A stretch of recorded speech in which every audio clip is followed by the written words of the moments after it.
just wanted to thank everybody for joining us for this Health Service Research Association webinar.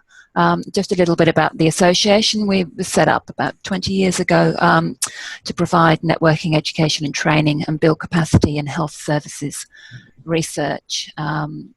We run these webinars once a month.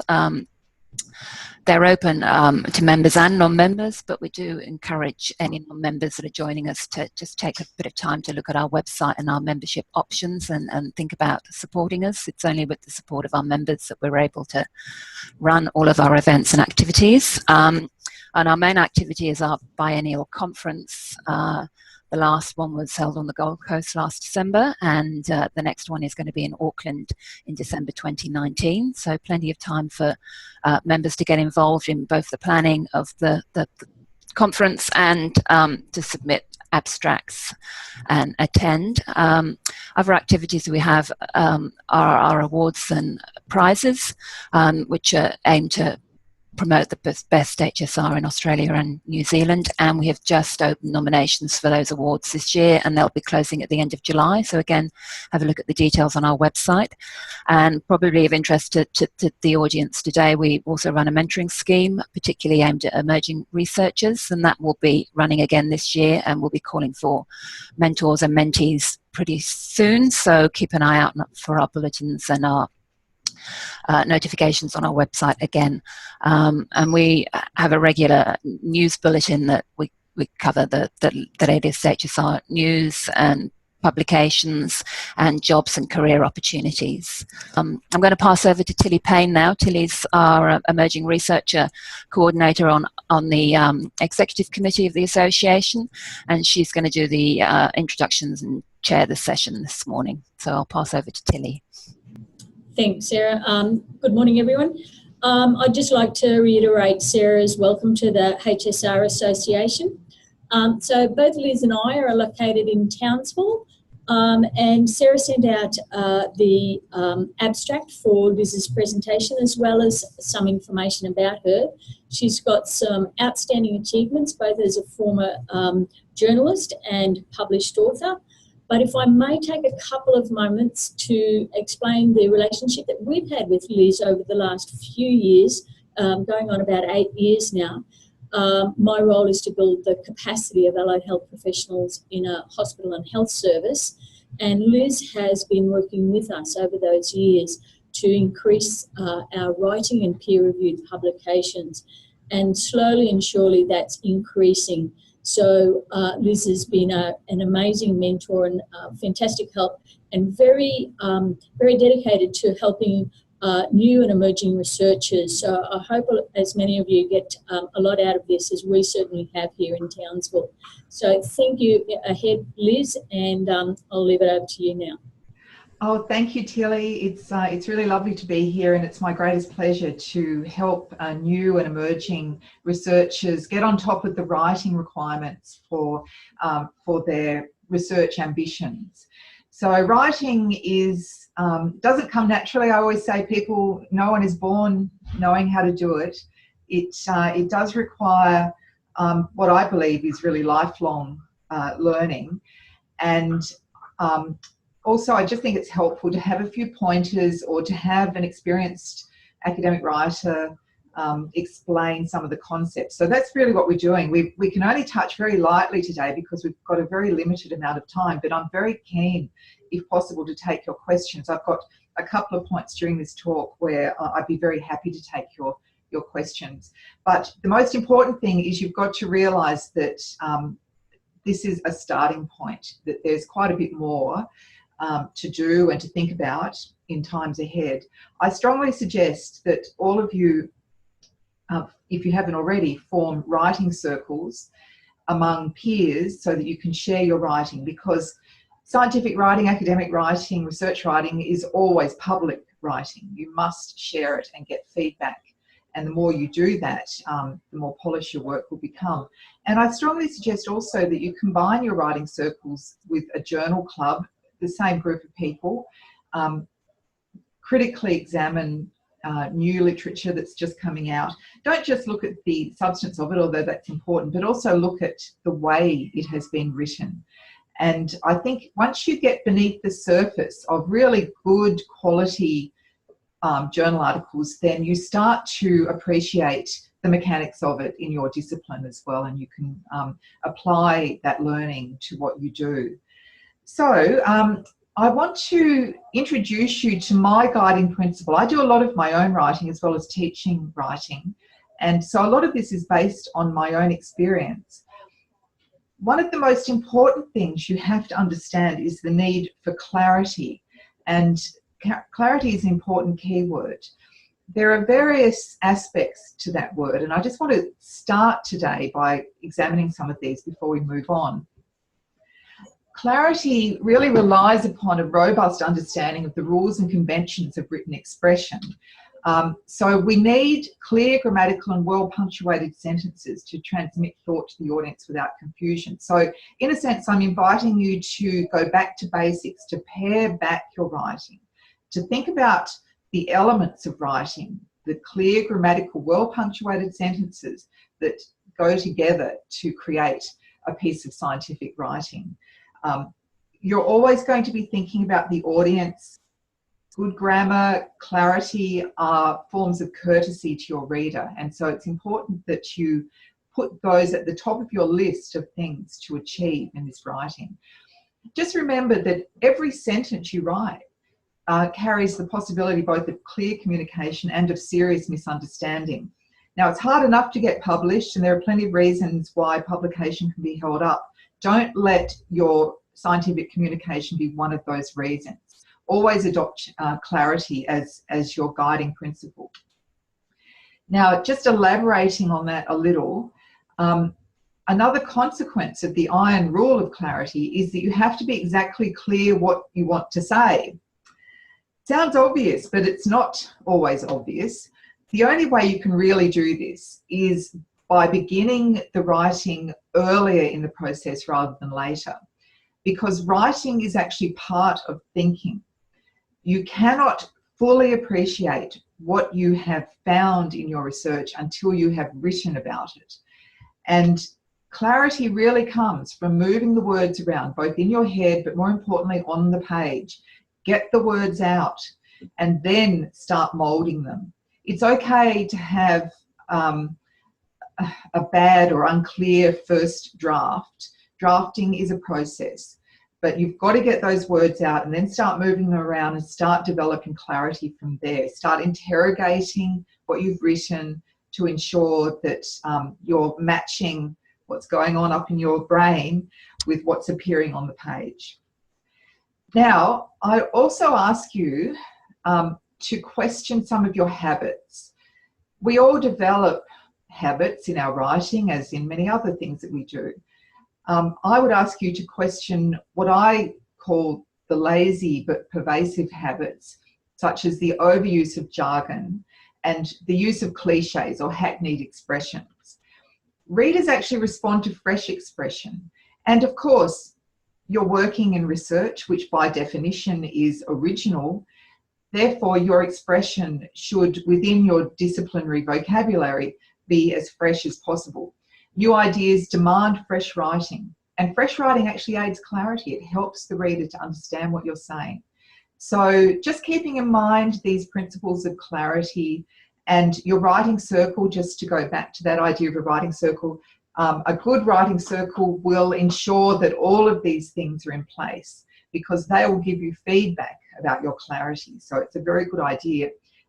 It sounds like you'll have a mentor process available to you through the system that we're operating in today. I strongly suggest mentors can also help guide the clarity of your written expression as well. Okay, now, as you're no doubt aware at this stage, researchers don't just do research, they must write research as well.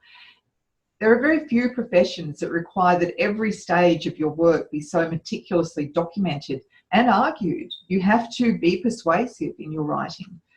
So this is all to do, of course, with the scientific method, which is in some ways a flawed process, but really the only way we have to establish progress in understanding in our fields. And the great physicist Richard Feynman famously said, science is what we've learned about how to keep from fooling ourselves. So we have an obligation as researchers to ensure that we are contributing the smooth transfer of information to the scientific method. This is how new knowledge is created. So scientific writing that is opaque, convoluted, ambiguous, poorly argued and filled with inaccurate or technically incorrect usage is of course going to interfere with the transfer of knowledge. So we mustn't allow that to happen. Writing research therefore is not only science-based, it's language-based as well. And this is sometimes quite confronting to people who have chosen their scientific research career on the basis of the fact that they enjoy the scientific side, the research side, gathering data, analysing data. However, there's another stage as well, and I would argue that the language side, the written side, has equal importance to the data gathering. I believe that if you allow one to dominate the other, then the end result is not always what you would wish. And of course that goes in the opposite direction too. Your data gathering must be of a very high standard, but then so must your writing. So there's an aspect here of language that is very important for you to appreciate and to get on top of. So data gathering is only half the story. And bad writing certainly can slow down or prevent publication of good research. I think we all know how hard it is to get published anyway. But researchers sometimes can gather excellent data, but unless that data can be turned into good writing, its importance can certainly be lost. So time spent refining, developing your writing skills, academic writing, scientific writing, is very well spent. I'd like to just take you through a definition of scientific publication, and this is one I particularly like because I think it has a depth to it which is very helpful, particularly to those starting out. This is from the Council of Biology Editors from 1968, so it's getting on a bit now, but it's still a very solid definition that I think no matter what your field is going to be helpful to you. An acceptable primary scientific publication must be the first disclosure containing sufficient information to enable peers, 1, to assess observations, 2, to repeat experiments, and 3, and very importantly I think, to evaluate intellectual processes.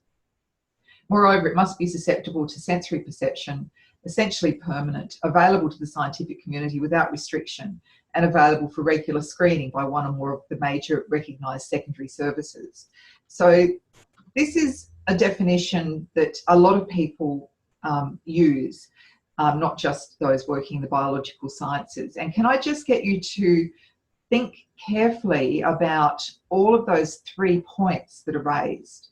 That assessing observations, obviously, you need to lay out what you have found in a very, very clear, logical, step-by-step way. You must allow peers to repeat the experiments even if they are not actually going to, and replication may or may not occur, but they must be able to see how it might be possible to repeat what you've done. And number 3, to evaluate intellectual processes, which suggests that there is a laying out of the critical processes that you have used to reach your conclusion in your piece of research. So all of that must be transparent to your reader. So refer back to this definition and make sure that your scientific writing, your journal article writing, conforms to this highly desirable set of attributes. And if you can do that, I think you're well on your way. Now, I've mentioned that there's a certain rigour here, and certainly it depends upon the organised presentation of a persuasive, data-backed and clearly written argument.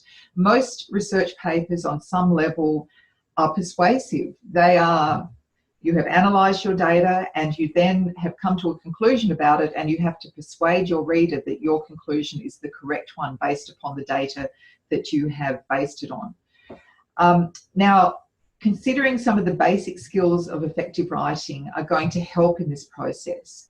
So I strongly suggest that you nurture your interest in language, or develop it if it doesn't already exist, by reading good writers.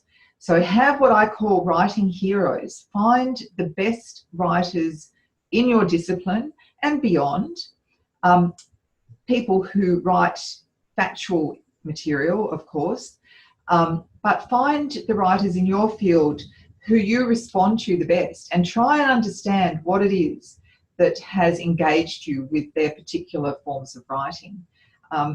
I think there are some who do it a lot better than others, and if you can look critically and try and understand those that you respond to, you're probably going to find not only are they dealing in a topic that interests you, but they've been able to write it in an engaging way. It will be clear, it will be logical, it will be step by step, it will be satisfying to read. All of those things are really important, and you should emulate that in your own work.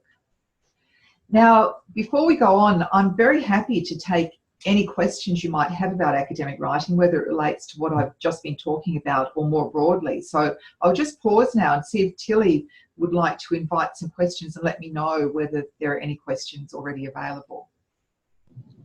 Liz, we had one question come up on the Q&A, which was just regarding the sharing of the slides, which Sarah has responded to whoever asked that one, and that will be up on the Health Services Research Association website in a few days' time. There's no other questions appearing at this moment, Liz. So maybe if I can just pose a quick question then to everyone who's participating. Does anyone currently have a writing circle or journal club that you're involved in?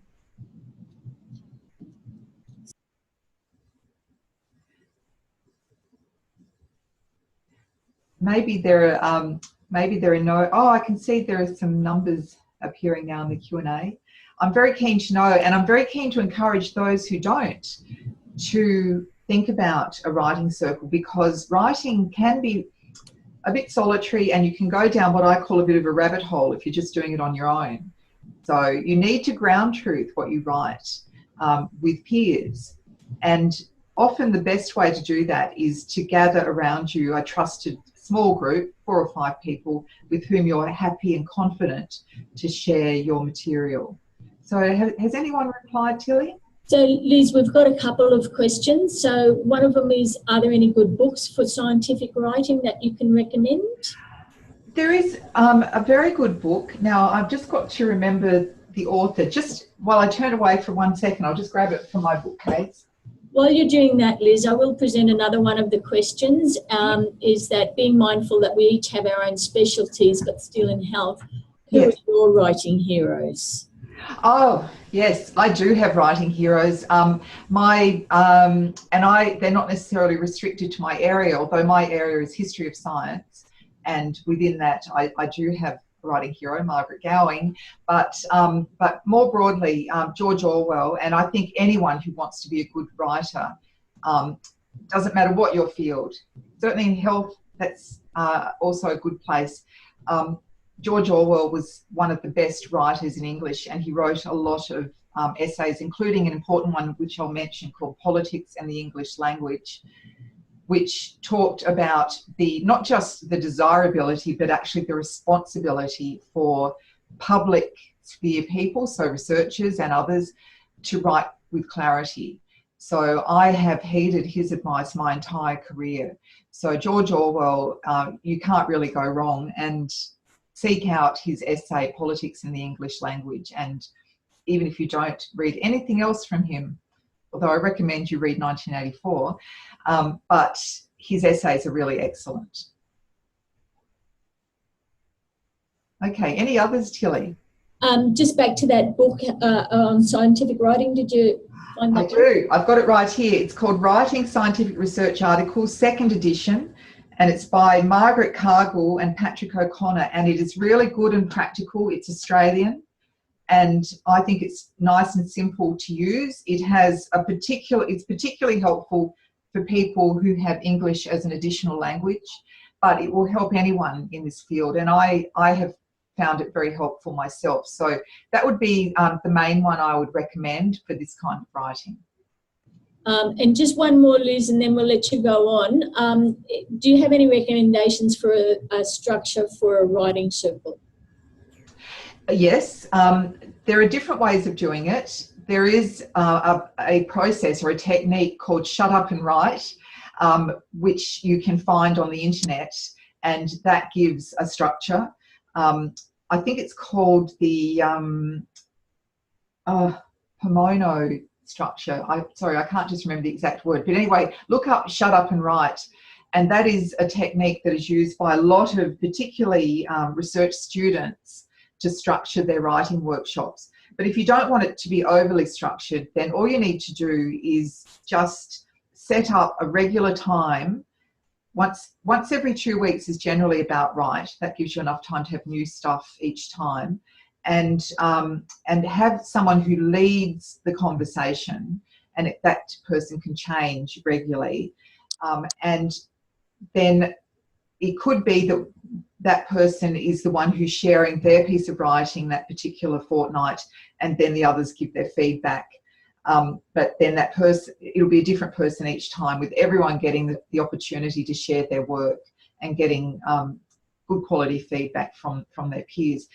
You might think that you'll just do this naturally without having to have a meeting set up, but I have found from experience that if you don't have something scheduled in your diary that everyone knows exactly what time it's happening, then you probably won't do it. So, and during that writing circle meeting, have the person who's leading the discussion also lead discussion on a current journal article that might have just come out, important for everyone, and look at the substance, but also look at the way it is written, and even get down to, you know, how many paragraphs they have written for their introduction and their conclusion, and what the paragraphs deal with, and how the keywords are used, those kinds of things.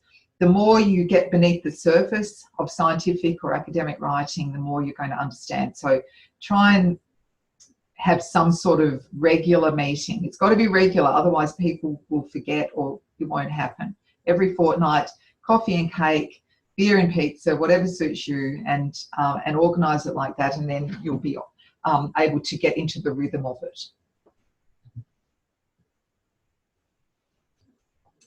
Okay, well, if there are no more questions, I might just move on, but there will be an opportunity at the end for a couple of questions as well. So please do save them up or send them, you know, write them so that Tilly can see them, and I'll deal with as many as I can at the end.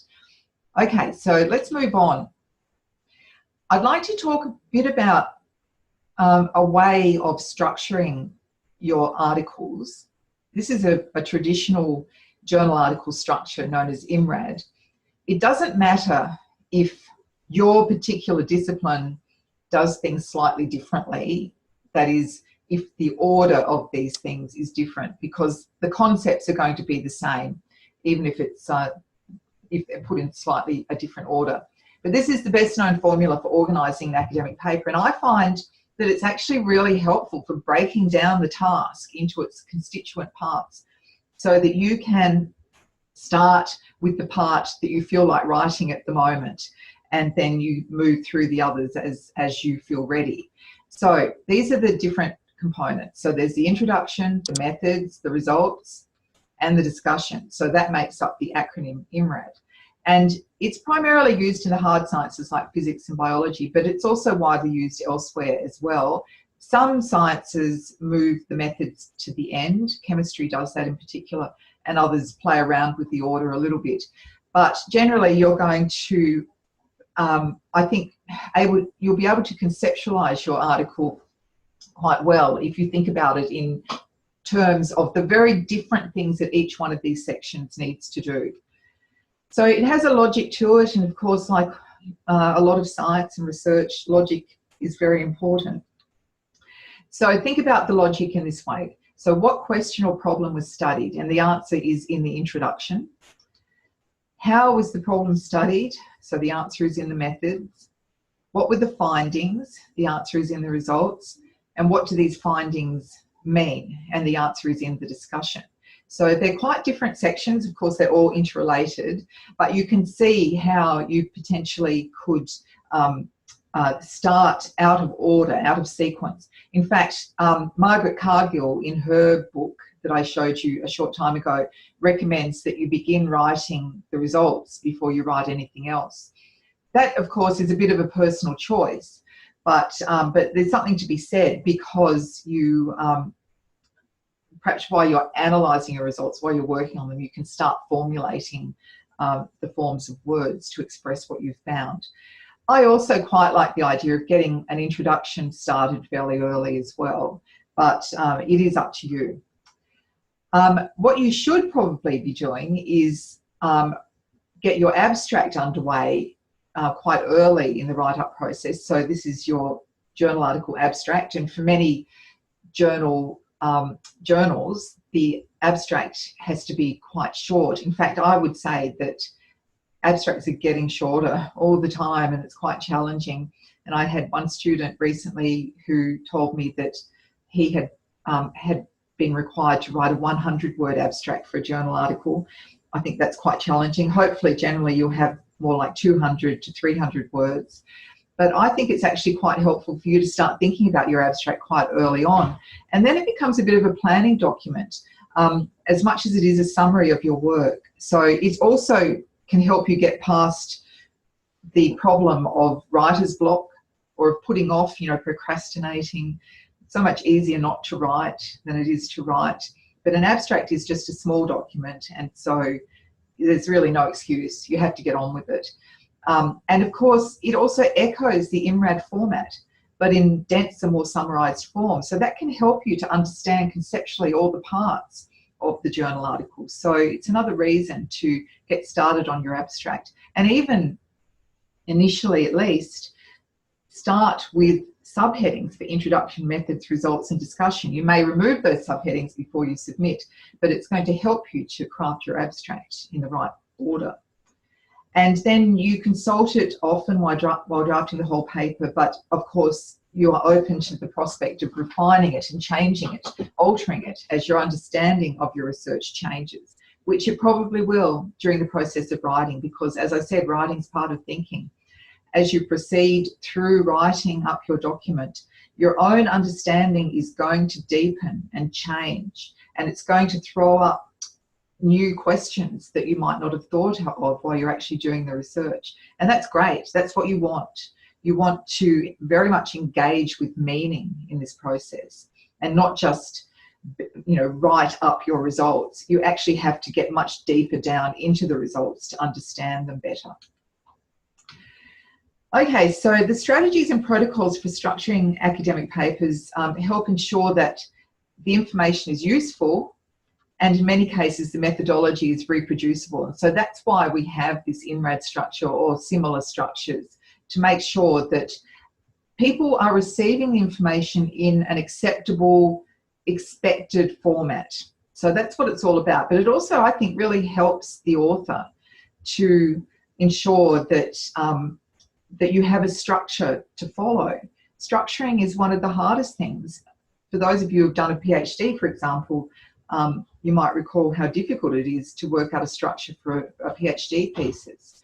Structure can't easily be fixed at the end. It's better to be got right from the start. So it's helpful that scientific articles have this kind of structure, and you can work to it and harness it.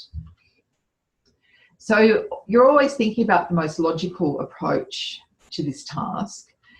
So think about how your overall argument's going to form. What is the most logical way to describe what you've found?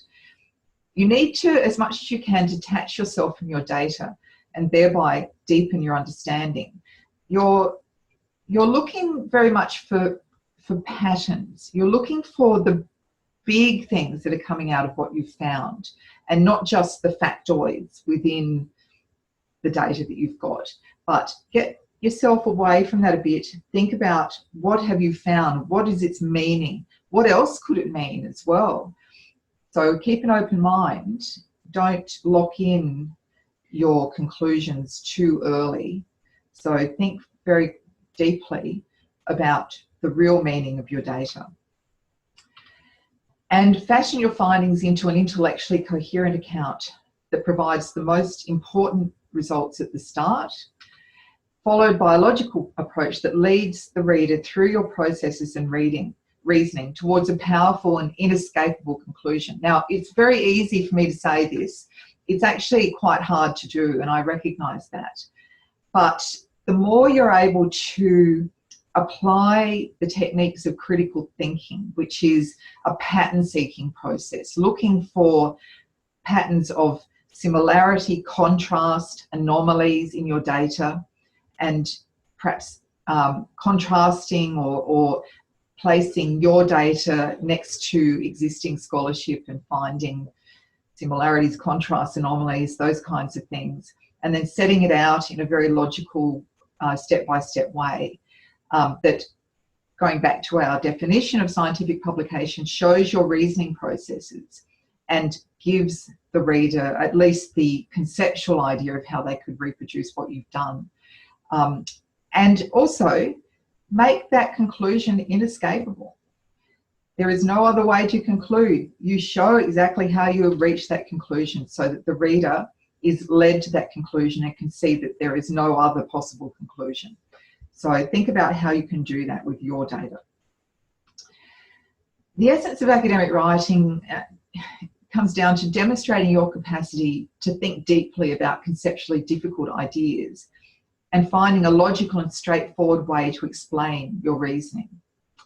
So again, that sounds simple. Like a lot of things, it's simple but not easy. And it does take a little bit more time, in fact, rather a lot more time than most people think. Data gathering is also very time consuming, but the writing side of it is probably right up there in terms of time as well. You've got to allow enough time. And it's difficult. Some of you, I guess, are also clinicians, and that will take precedence. It's hard to find research time, but you've got to build in enough time to get the writing and the sort of logical approach to writing in place. So here are a few questions that might help with that. So much of what we do as researchers is actively questioning everything. That's part of the critical approach that we have to take. So you need to ask a few questions of your material.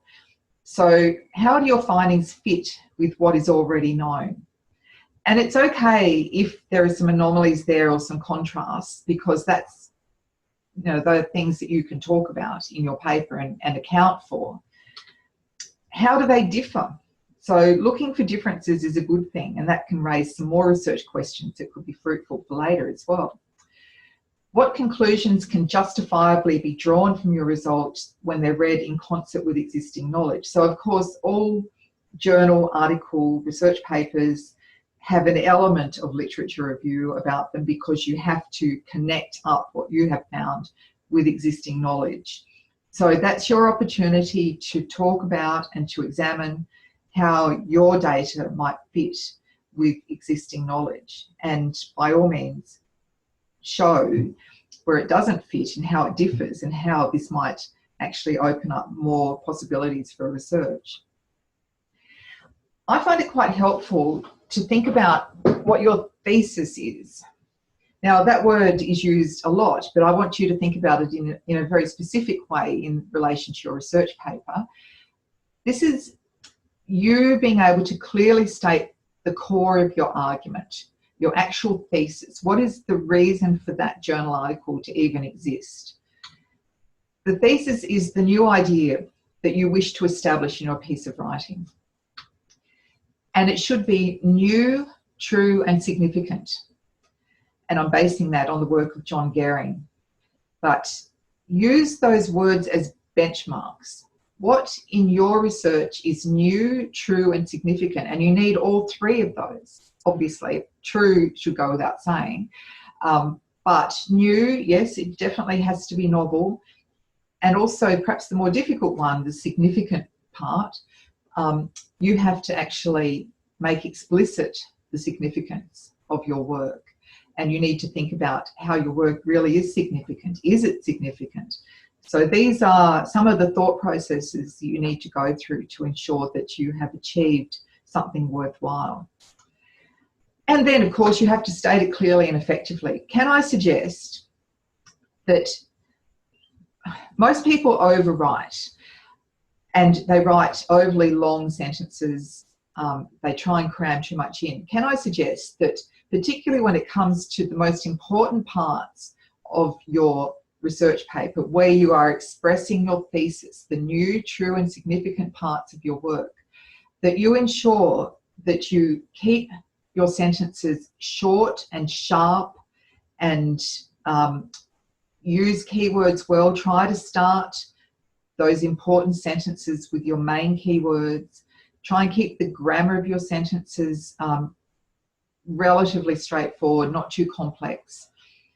The more complex the idea, the more simple the writing should become. And if you can manage that, particularly for the important parts around your thesis within your paper, but also for the introductory parts of the paper and for the final statements for your conclusion, then you're going to really smooth the transition between what's going on in your brain and what is received by the reader. Because remember, there are lots of obstacles between what you think and what your potential reader thinks.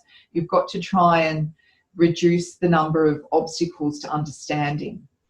And that's entirely your job to do that. The reader should never have to work to understand what you mean. It's entirely up to you to make sure that you can convey everything clearly and logically and eloquently and in a fresh way, using short, sharp, clear sentences with good use of keywords.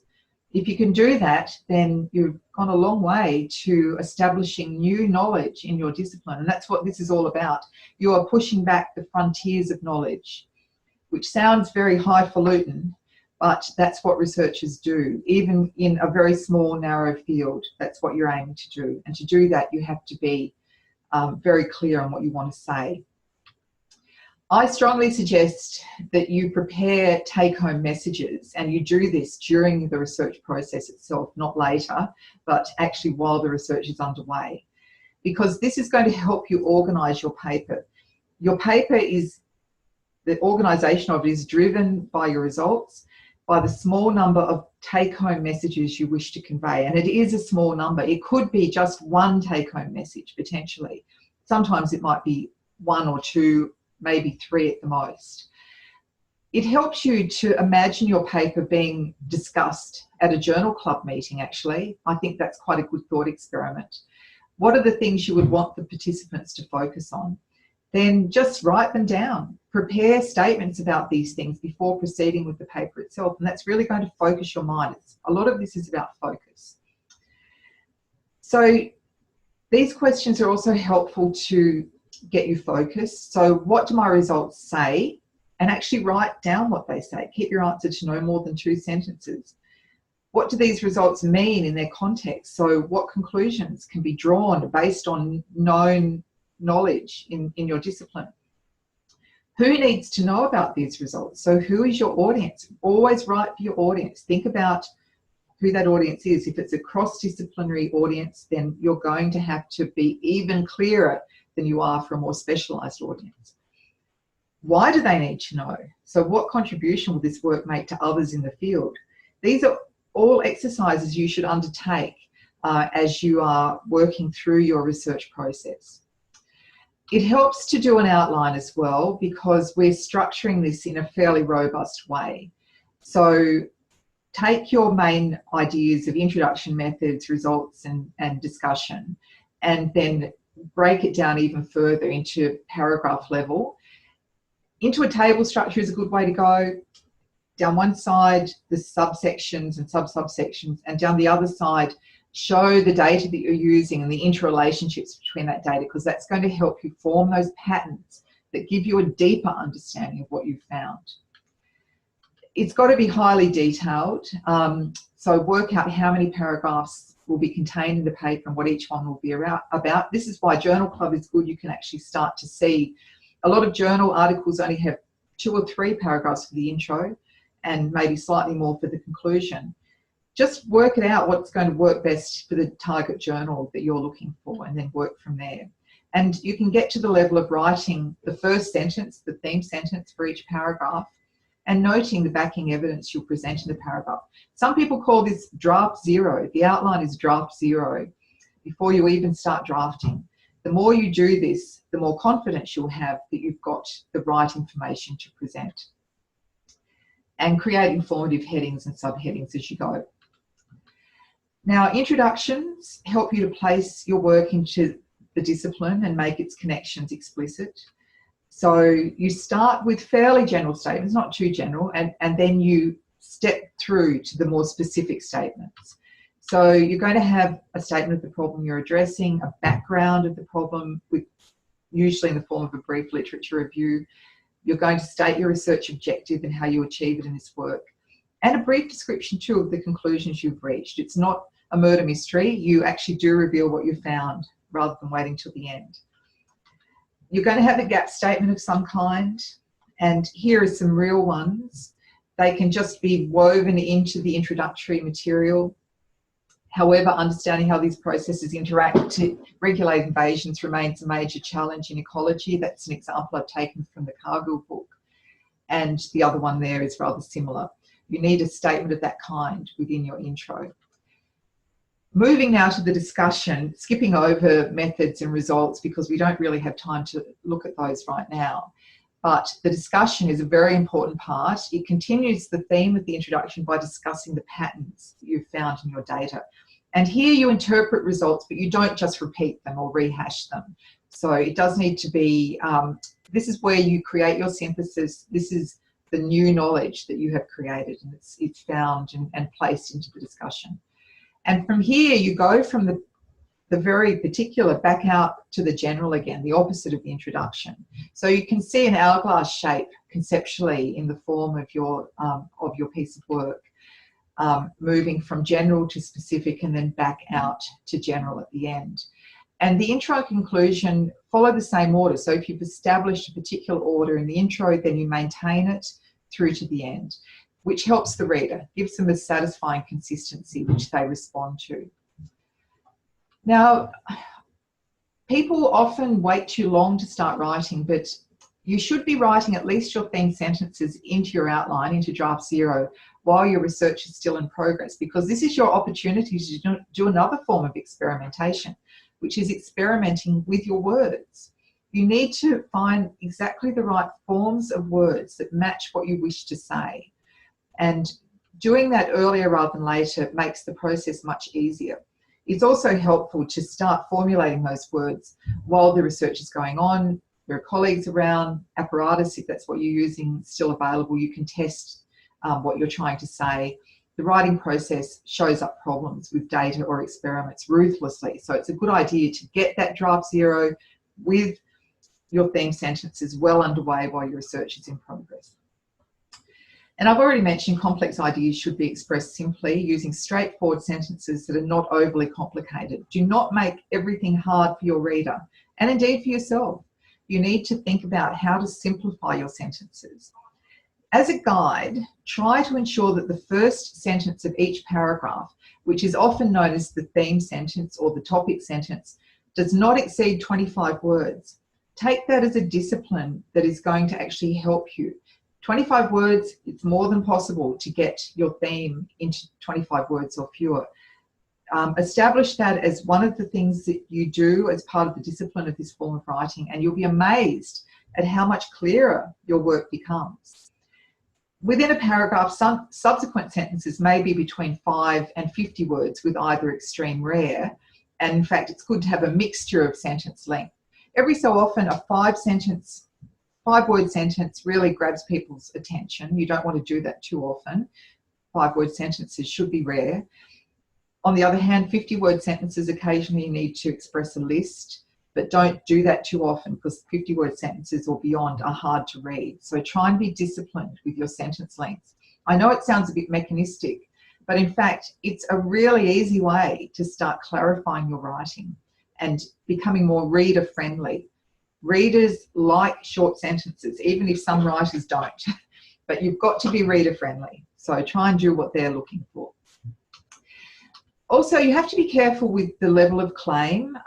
You don't overstate your case. You have to match exactly what you've found to the forms of words. So use your language as flexibly as possible to ensure that you match it to an exact meaning. So for example, you can see the difference between the results indicate that or the results may suggest. And those levels of claim are held by the verb in your sentence. So pay particular attention. So here we've got indicate as the verb, which is stronger than may suggest. So think about levels of claim and how you wish to exactly position what you found. Now, there are three ingredients of clarity. Simplicity, I've already alluded to this, means getting straight to the point and avoiding unnecessary complexity. And that includes unnecessary grammatical complexity. And notice I'm not saying oversimplification. You mustn't oversimplify. You must find that sweet spot where you've taken a complex idea and you've expressed it as simply as possible. Familiarity means using words and ideas that your reader will recognize. So don't use jargon. Jargon is simply terminology that is unfamiliar to your audience. So try to ensure that you use a form of language, technical vocabulary of course, that matches the knowledge base of your target audience. So you need to understand who your audience is to know what will be familiar to them and tailor your writing accordingly. And visibility means creating mental pictures that the reader will see. You remember our definition of scientific publishing included the idea of it being available to the sensory perception. That's what this is about actually. Your work, the way you write, should enable people to see in their minds what you're talking about. When you can do that, you solve a lot of the problems with clarity straight away. So make sure you give examples, make sure that you give people something to grab hold of so that they can see it in their heads as they're reading, and it will make a huge difference. You've got to have sympathy for your reader. Think about what the reader needs to know and detach yourself from your work and empathize with your reader. There is such a thing as the curse of knowledge. You know your subject really well, you know your data, and you forget what it's like not to know. But you're trying to educate people through your scientific writing. You're trying to give people new knowledge that they haven't seen before. So you have to remember what it's like not to know. The more you can empathize with your reader, the more likely you are to convey your work with clarity. Readers need to understand and make use of what you've written, and they can't do that if it's impenetrable. So now that's quite a lot of dense information. I'm very happy to answer some more of your questions, but before we do that, I'll just let you know that a few slides on, there are some little, there's an exercise that you can do in your own time, a kind of a self-test exercise to see whether you can write simple, brief sentences that address some of the material you wish to place into your journal article. But just for now, let's see some of your questions. So Liz, some of the questions were regarding the name of the book that you suggested, and for those that haven't noticed, Sarah's put that up on the chat. So it was Writing Scientific Research Articles by Margaret Cargill and Patrick O'Connor, and there's no new questions just yet. Okay. Well, can I just pose a question once again myself and just ask whether anyone is currently in the process of drafting a research paper?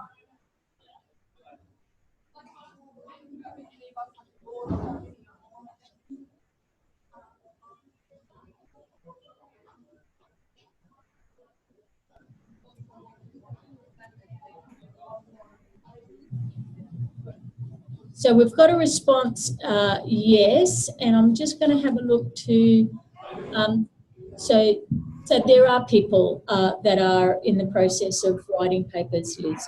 Okay, well, I wonder if those people who are currently writing a research paper have experienced any particular challenges in that process to date.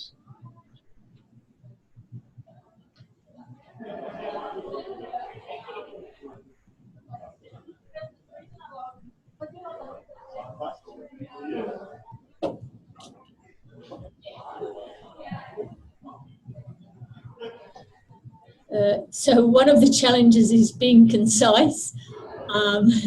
Yes. Another, Amy Tan says, I'm currently writing a paper and co-authors have suggested that I reframe the introduction to fit the results and discussion.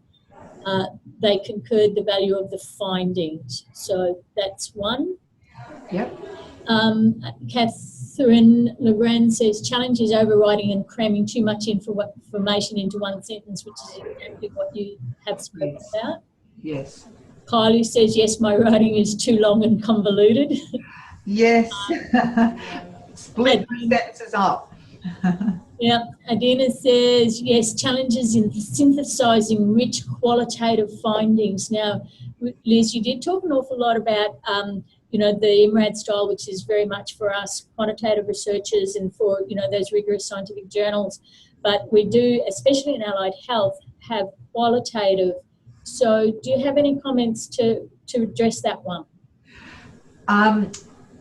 I think that there is still, you can still follow the conceptual rigor of the IMRAD structure, even if the journals you're targeting have maybe, you know, different requirements. But I still think it's helpful if you can put as much rigor into writing those as well. I don't think that there's that much difference, actually, which might be a fairly controversial thing to say, but I've worked with both quantitative and qualitative researchers, and I would say that in many cases the qualitative researchers are even more rigorous when it comes to following the IMRAD pattern, you know, equally as much or more so than the quantitative researchers, but certainly there's more variety, I suppose, in the way journals in that field and that general area you know, allow journal articles to be presented. So once again, my suggestion is to find the best writers operating in that field and look beneath the surface, take it apart, get a journal club together, get a whiteboard and actually work it out on the whiteboard how those articles operate. What are the mechanics of them? How are they expressing the different aspects of, you know, the background stuff, the method stuff, the results? How are they putting together a discussion? And that's going to help you. It's difficult to be too specific in a, you know, sort of a general talk today. But I think the more that you critically examine successful literature in that field, the more likely you are to be able to do that sort of thing yourself. Liz, we've got a comment here from Janie, which I think it would be worth commenting on if you could, please, and that's the difficulties co-authoring with people with different writing styles. Oh, yes. This is a very important issue and a difficult issue, and it seems that author groups are getting bigger and bigger as we go along. I think it's very helpful if one person is allocated the responsibility for harmonising the style. And I think that's a discussion you can have with the author group before you even get started. You cannot have a merry mixture of styles. So you have to be able to agree on that, and planning for that and knowing that that is likely to be an issue is something that you do need to think about ahead of time. But I have found, because I've been in that position myself, I was in charge of a writing project for a whole book, actually, with a big group of writers who had quite variable writing styles, that it had to be a benevolent dictatorship. And I was in charge because that was my job, and it was all worked out ahead of time, and some of them didn't like it very much, but we had to achieve consistent quality, and we did in the end. But it can require some negotiation, but don't compromise on that. You know, just someone has to have the final word on the consistency and the style of a piece of writing before it is submitted. So negotiate that ahead of time if you possibly can.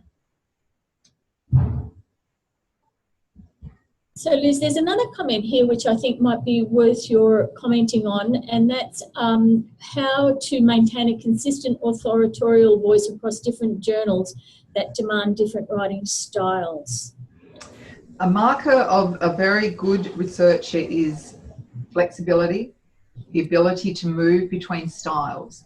Sometimes you're going to be publishing in an American journal, potentially, and sometimes in an Australian or a British journal. The styles are hugely different. My advice is to not be precious about it, to just submit to the style, work on it, be conscious of it, download the author style sheet and absorb it, and change your cherished way of doing things to match the journal. Because let me tell you, it's very easy for journals to reject papers. You don't want to give them any reason to do so. So become flexible, become pragmatic about the whole process, and let go of your cherished ways of doing things. Of course, you'll have your default style, the favourite style that you have, and you'll go back to that when you can. But go forth into publishing and just do whatever they want you to do and be happy about it. There's nothing much else that's new on the question front, Liz, and I am very conscious that we're very close to time. I'm not too sure, Sarah, are we going until 12? I think that was the idea. Yeah. So, yeah, we're flexible. I mean, we can run a little bit over if people will stay, if they're able to stay, or they'll start dropping off, which will give us a clue. Yeah. Yeah. So there's some questions around how to form the writing groups and sort of what to look for when you're reviewing those papers to emulate.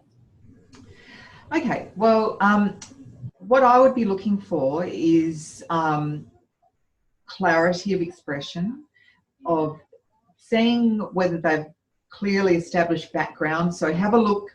The important parts you're looking at will be the abstract. So take apart and look at the abstract. See whether the authors have captured the background, a brief summary of the methods, a brief summary of the results and the conclusions, and possibly whether they've made recommendations for future research, because some abstracts contain that information. So see if you can identify, break apart the abstract. That's actually a very good starting point. And identify what each part of the abstract is doing. Then I also think that it's quite helpful for you to look at the title of the journal article. What I look for is good use of the main keywords of the research, and good establishment of relationships between the keywords in the title. So you want it to be short, sharp, informative, and clear. So just decide whether or not the title of the article conforms to those words. The introduction should have, the whole thing should have an hourglass shape, and you should be able to see the hourglass shape. So you should have an opening theme sentence for the whole journal article that gives the reader an instant understanding of the territory that this paper is going to cover. So see if it does that or not. That very first sentence is really important, and the very best ones start with keywords, not with words like "it is thought that because of thee," you know, a string of words that have very little semantic content. What you really want is, if you're talking about tuberculosis, then that should be the first word. So look for that in the papers that you analyse. Also seek to do that in your own writing.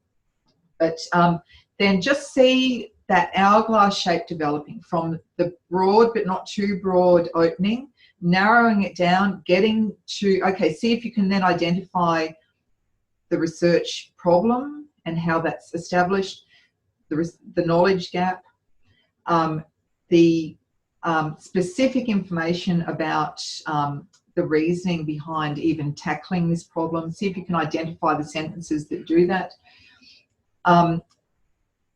Going to the discussion, you're looking again for the narrow focus of the paper to start broadening. So see if you can identify how it does that. The final paragraph, the final part of the paper should be basically reconnecting with existing scholarship. So taking the new knowledge that's been created and showing how it fits with existing scholarship, and even making recommendations for future research. Some of them do that. It's not always the case, but many do that. So looking throughout to see that the opening sentences of each paragraph, so the theme sentences, are short, no more than 25 words, even do word counts. You might be amazed actually how some people abuse that general rule. And think about the deployment of keywords, making sure that there are strong relationships established between the keywords. You show how a particular treatment works with a particular illness, if that's what you're talking about, but by making short, direct statements about it. So look in the papers to see whether they've done that. But the overall thing to look for is the clarity or otherwise of the piece of work and the logic or otherwise of it. Using some of the things that we've talked about today, some of the questions, what do the results say in their context, who the audience is, you know, those kinds of questions as well. So a journal club should have someone leading the discussion with a list of topics along the lines I've just described, plus anything else you can think of. And then people can have a focus and some things to talk about. And you might be amazed, because a lot of this stuff just flows past you when you're reading just for the research. But if you start reading for the mechanics of the paper, you're going to see new things. And those new things are going to help you if you wish to be someone publishing as well. So I strongly suggest that you think about looking at the nuts and bolts of how the paper's going together, and also make judgments, you know, which papers work, which don't. If something's not working, why isn't it working? See if you can figure it out and see it as a puzzle. And if you work out the puzzle, then you'll know what not to do. That sort of thing is quite helpful as well. Thanks, Liz. We've still got quite a few people online, but they are starting to drop off. So if we can just have one last comment, and it's regarding just how much to include in that, I think in the that first draft, that outline.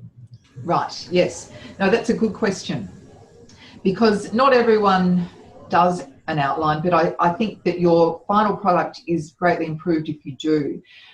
It should be quite detailed, actually. I find that it's, with the students I work with, most of them use a table structure, and the table kind of grows as their, you know, as the content expands. But what you should be doing is getting down to the level of each paragraph of the journal article. You should actually plan out. Now, you can change this when you go to your first draft. Remember, this is draft 0. But for draft 0, you should plan, for instance, to have 3 paragraphs in your introduction. What is each paragraph going to be about? Down the other column, you can start putting the elements of the literature that you wish to cite, including page numbers and things like that, to make sure that you can link it all up. You can write your theme sentences in that column as well for each of the 3 paragraphs. Then you can start plotting how to best express the methodology, and break that down to paragraphs as well. You should have a paragraph by paragraph roadmap to the whole thing. Now, if you look critically at a journal article, you're going to find that they're not that long and they don't have a huge number of paragraphs. And these days, of course, journal articles, like their abstracts, are getting shorter. So I suppose 5,000 to 6,000 words is not uncommon for a journal article, but I have heard that some journals are expecting them to be rather shorter than that, you know, 3,000 to 4,000. You can easily plot it out by paragraph and write the theme sentence. Then the first draft becomes very much easier. And what I suggest is that you write out of sequence as well when you get to using your outline to draft your paper itself, is start with the results and work outwards from there. But you know, start wherever you feel like, actually, because part of doing an outline is giving you the confidence to be able to start wherever you wish, because you already have your structure in place. So you can write what you feel like writing about today, whatever that happens to be. So, but the more you plan and do a really good, strong outline, quite detailed outline, the better the final product is going to be. And it's going to ensure that you don't have to do too much structural editing, which I think is the hardest form of editing when you get to the end. Thanks very much, Liz. So the numbers are really dropping off now, so we will wrap it up now. But, you know, as per usual, you've been very, very informative. A lot of people have commented on how helpful it has been. So thank you very much, and to all the attendees who've come in today. So thanks, Liz. And Sarah, if you have any idea whether people will be notified if it's coming up on the website, or whether they just need to check in, please. No, I'll send around an email when it's all up on our website. Yeah, to everyone who registered. So. Okay. So. And also send around a link to a very short survey. It'll only be 2 or 3 questions. If you could just answer that for us, that would be great. Just how you found the webinar, and really any other topics around this sort of area of interest that we might follow up on. So that would help us with planning things that members and non-members are interested in. So thanks for that, Sarah, and thanks, Liz. That's obviously generated a lot of interest from people. There was a lot of good questions in there, so you've done your job well. Oh, good. Thank you. It's my pleasure. And I'll just quickly show that little exercise that people could do. It won't be to get feedback, but just to focus your minds so that you have a task to do which might help you. So there it is. All right, so okay. Left on. Thanks. Thanks, everyone. Thank you.